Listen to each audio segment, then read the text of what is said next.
Hey guys, this is Rue Solutions, and today we are going to be looking at another iOS accessibility tool, and this one is reduce transparency. And so we're going to go ahead and go into our settings.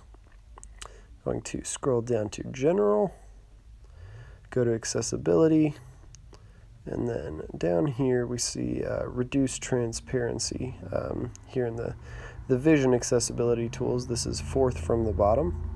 We're going to click that, and before I turn it on, I'll show you the before of what it does. So I'm going to click the home button, and down here at the bottom you can see my apps. We've got a number of different apps, and there's you can see some transparency in a way of this gray box here, and we are going to now reduce transparency, and so now we'll go back.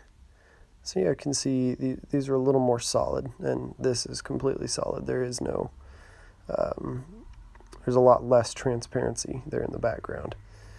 And so this is how you use the reduce transparency tool for iOS. Hope this has been helpful. This has been a Ruse Solutions video. Thanks for watching.